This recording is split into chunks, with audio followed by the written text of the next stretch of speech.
we could be seeing Slaker going back through these doors behind me anytime. This is in the road, and we're almost at a foot of water. It's up to $500 million. And authorities do believe there could still be a threat here on the College of Charleston campus. This poll just officially closed, and one person just trickled in at the last minute. Charleston County Sheriff's officials confirming with us just a few minutes ago that Michael Slaker has been released from jail from the courthouse. We received a statement from Anthony Scott, Walter Scott's brother, and he says today isn't cause for celebration. There are no winners or losers. He doesn't think that in any way this is anything to do with Mother Emanuel and what happened here, and he hopes that people can take what happened here and how Charleston bonded together in love and not hate and learn from that and hopefully do the same in Virginia. A lot of them are working together right now, borrowing each other's shop vacs, trying to dry out their cars. The house behind me right now has just been ripping out their carpet. I'm going to make this quick because thunder and lightning is getting closer to us by the minute here at Riverfront Park in North Charleston. You can see a big crowd of people walking back to their cars, lots of crying kids,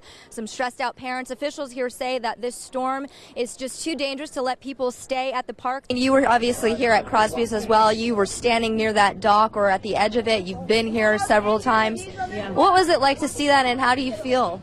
Well, it was scary, obviously. I mean, I looked at a second, I saw it going, and I just turned and ran. I was first on the scene here at the mobile home park in Ravenel, and I want to give you an idea of what this looks like, just how many authorities are here. It is a massive with dozens of Charleston County Sheriff's deputies on scene. It's also causing a little bit of a backup on Highway 17 coming towards Ravenel because there is just so many cars on the side of the road here. There are just so many cars on the side of the road here. But just to get back to exactly what happened right now, we do know for sure, Sheriff Cannon spoke with us, that one man is in custody, one woman is at the hospital being treated for a gunshot wound to the leg, and 3 women are dead. It's been 7 years since 17-year-old Brittany Drexel was last seen in Myrtle Beach, and today for the first time we're hearing from the FBI that they no longer believe this is a missing persons case. Instead, this is a murder that needs to be solved. Today, here at the McClellanville Magistrates Court, we heard from the FBI, Myrtle Beach Police, as well as Brittany Drexel's mother.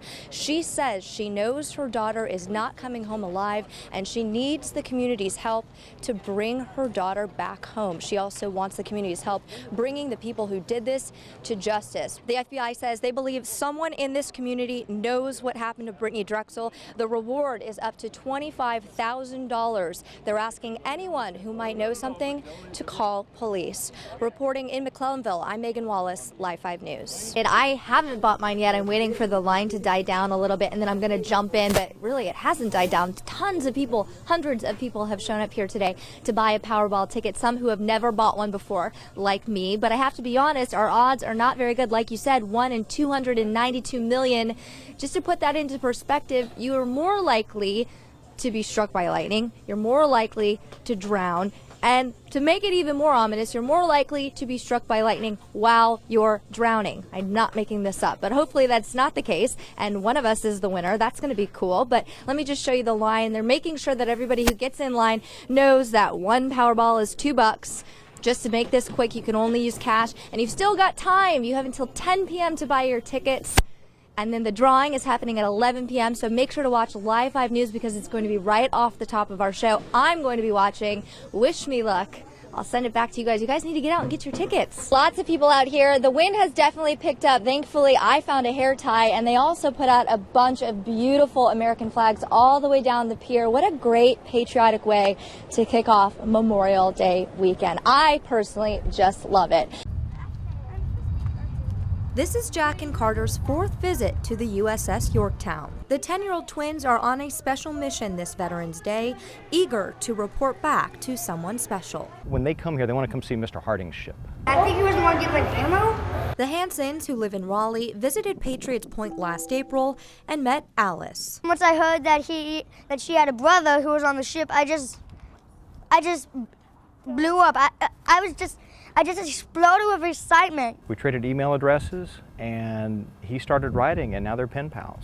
90-year-old Robert Harding lives in Oklahoma. He served on the USS Yorktown for 19 months during World War II. During his time on the warship, he earned 7 medals. The boys bombarded him with questions over email. What were your duties on the ship? Were you at Okinawa? When did you serve on the Yorktown? Were you at Truk Atoll? The first thing he said when he sent back was good questions. And it was an interrogation, and he hung with them and he told them everything they wanted to know. They say first Harding responded every couple of days, but now These days, it's within an hour, hour and a half. He's answering right back. I think he wants us and more people to know about the Yorktown so she isn't forgotten. It started off with them liking the ship and the planes. Since they got to know Mr. Harding, it's become more than that. They've started to envision life on the ship. They lowered it about halfway and they had a boxing match. A lot of people died during it, but Mr. Harding is making us see World War II in a different phase, not like a big bloody war. Harding has been teaching them the history of the ship, but now he'll see it through their eyes. I took 3. I bet when he sees the pictures, he's gonna go like, that wasn't here when I was on board. I think it'll do his heart good to see how the ship is being taken care of these days. For Live 5 News, Let's find the anti-aircraft gun that he was using. I'm Meaghan Wallace. Everybody wants them. Cosmetic contact lenses, Now they have hundreds of different styles of them. a popular addition to Halloween costumes. Owner of Hocus Pocus Halloween store Giles Taylor says they get dozens of customers coming in and wanting to buy them. If I could sell them, I could literally have a line going out the door around the corner. Most people don't know, unless you're a licensed doctor, it's illegal to sell them over the counter in the U.S. But that's not stopping some stores from selling them. Certain places around town are selling them, and gas stations is one of them. Within minutes, I found a gas station and a corner store along Highway 61 in West Ashley, both selling different brands of cosmetic lenses. Clerks told me they didn't know they were illegal and thought that because these products, all made overseas, had the letters FDA on them, they were okay to sell. They don't have any FDA approval, and these are sent in either through the internet or they're sent into different businesses. Ophthalmologist at the Medical University of South Carolina, Dr. Robert Black, says the product is being smuggled into the U.S. from overseas. These lenses can be contaminated with bacteria and viruses and yeast and molds and funguses before anybody gets to them here. And as I say, there's absolutely no quality control here on those. You don't know what you're getting. Black says each Halloween, usually a few days after the holiday, people come into the hospital with eye injuries from the decorative contacts. If left untreated, a person could lose their eye over it. Meaghan Wallace, Live 5 News. Your shoes full of feet, you're too smart to go down any not so good street.